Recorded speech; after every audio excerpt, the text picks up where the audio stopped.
Coming out of MRC TV, 10 scandals involving Hillary Clinton that you may have forgotten. And coming out at number 10, Chinagate. The Clinton-Gore campaign in 1996 alleged took bribes from Chinese banks and their governments to help their dwindling pool numbers. We heard about Charlie Tree, John Wong, and Johnny Chung, businessmen and Clinton supporters whose shady fundraising and connections to the Chinese government landed them in prison.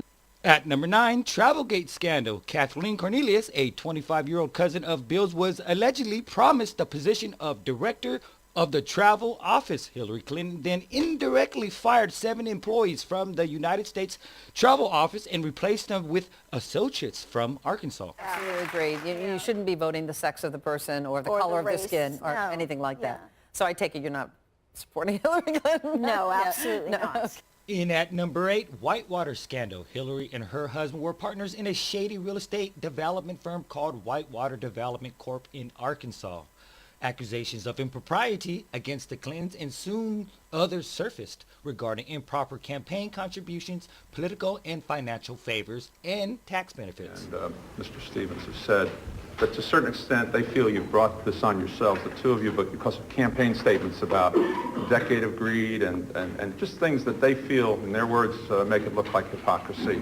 That you were in the go-go trading, you were trying, as you said, an opportunity to make money, that just as they were, and they felt like they had been condemned by you, that people like that had been condemned by you during the campaign, and that now you were being shown to be doing the things you spoke against.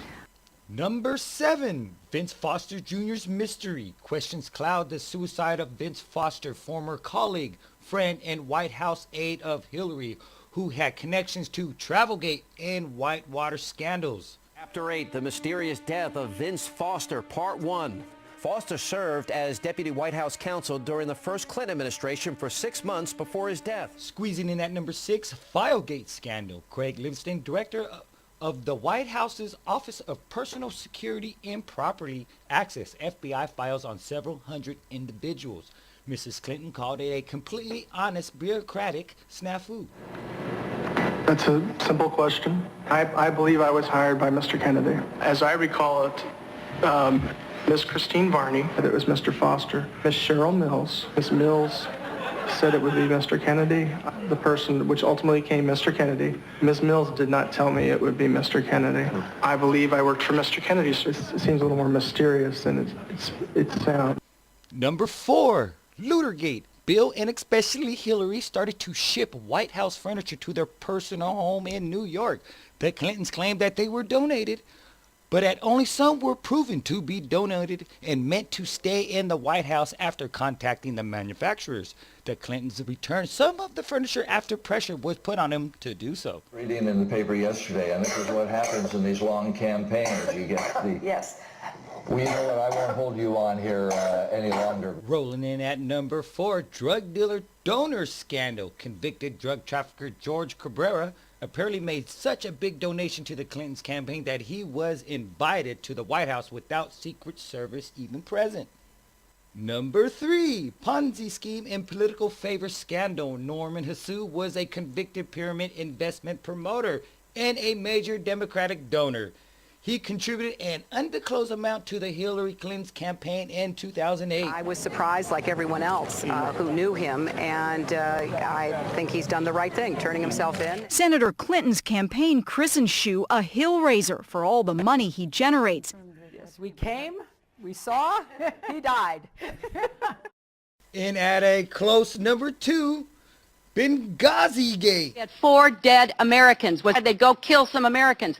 What difference at this point does it make? We will not waver in our commitment to see that justice is done for this terrible act in Benghazi. And at number 1, Hillary's latest scandal, the wiping of her emails. Yeah. The FBI believes that you tried to wipe the entire server. Did you try to wipe the entire, so that there be no email, no personal, no official, wipe the whole thing? Well, my personal emails are my personal business, right? So we went through a painstaking process and turned over 55,000 pages of anything we thought could be work-related.